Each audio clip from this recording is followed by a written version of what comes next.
All right, welcome. Today, we're putting on our detective hats because we're diving into a real intellectual mystery. We're going to follow this incredible trail of clues across fields that seem, well, completely unrelated. And our goal? To see how you can build a really strong argument, basically from scratch. This is going to be a masterclass in connecting the dots. So, here's our central mystery. Science, religion, and English literature. I mean, how on earth do those three connect, right? On the surface, they're just in totally different universes. You've got evidence, you've got faith, and you've got stories and art. So where do you even start to look for a link? Well, this is the case we're about to crack. Okay, every good detective needs a plan, right? Here's our roadmap. We'll kick things off with a collision of ideas, then jump back in time to a key historical moment. From there, we'll follow a super unexpected trail, see how it lands us right in the modern day, and finally, we'll pull back the curtain on the method itself. So first up, the hunt for a connection. Just about every investigation these days starts in the exact same place, a search bar. We've got our three suspects, science, religion, literature, and we just need to see if they've ever been seen in the same room together. Okay, so this is our first clue. It's kind of broad, I know, but it's a start. By typing all three into the search, we're basically casting a huge net. We're just looking for anything, any little hint of a moment where these three big ideas might have slammed into each other. All we need is that one single thread to start pulling. And you know what? That wide search paid off. It gives us our first major breakthrough. It points us directly to this one single transformative period in history where these ideas weren't just hanging out. No, they were actively at war with each other.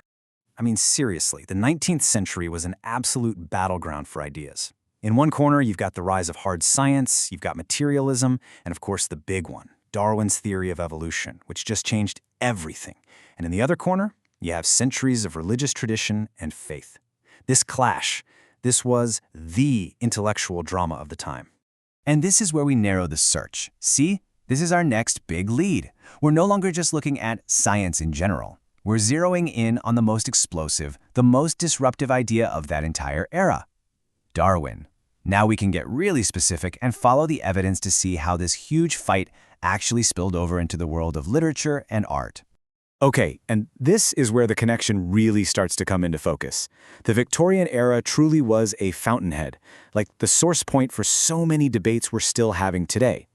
And Darwin's ideas, they didn't just stay locked up in biology class. Oh no, they seeped into everything. It led to totally new fields like literary Darwinism, and even this wild idea that our brains are basically Darwinian machines. And this quote from James Joyce, it really captures the spirit of what we're doing here. He talks about putting in puzzles to keep professors busy for centuries. Well, that's kind of what this is. Just like a scholar digs through a book to find hidden meanings, we're digging through history and ideas to find these hidden connections. It's all just intellectual detective work. Okay, so now we're following a new trail. And just like in any good detective story, you follow one clue and it opens up a door you never, ever expected to find. Turns out, this trail doesn't just stop in Victorian England. Not even close. It actually stretches all the way across the globe. And here's that pivot. I mean, Shakespeare in colonial India? How in the world did we get here from Darwin? Well, this is a key move. This is where our detective takes a big intellectual leap. It's a move called extrapolation. You take what you know, the facts about Victorian England, and you project them into a whole new situation, in this case, the British Empire, just to see what happens. So, the big insight here is that the British Empire was basically Victorian thinking on a global scale, and they used literature, especially someone like Shakespeare, as a tool to project their culture and their power. This led to this whole new type of analysis, right? People started comparing giants like Shakespeare to Indian literary heroes like Kalidas, and that created these really interesting new fields that study postmodernist slippage, which is just a fancy way of saying they study how an idea gets totally changed, twisted, or even lost when it moves from one culture to another. All right, get ready for this. We're going to see how this incredible chain of clues, which started with Darwin in the 1800s and then jumped to Shakespeare in colonial India, is somehow going to lead us right to our own doorstep, right into the 21st century digital world. And here's the next clue. It's kind of subtle. It's found in the language people were using for this cultural analysis, phrases like permutations and combinations. And by using our other key tool, interpolating, which is really just about connecting the dots you already have, we find that exact same language is being used in a super modern field, Neuromarketing. We've literally followed the breadcrumbs from literary theory all the way to modern advertising. So what even is neuromarketing? Well, to put it simply, it's the science of figuring out why we buy stuff. It uses neuroscience, brain science, to understand our impulses and what makes us click that Buy Now button. It's all about mapping that journey from seeing an ad to pulling out your wallet. And there it is. That's how it all connects.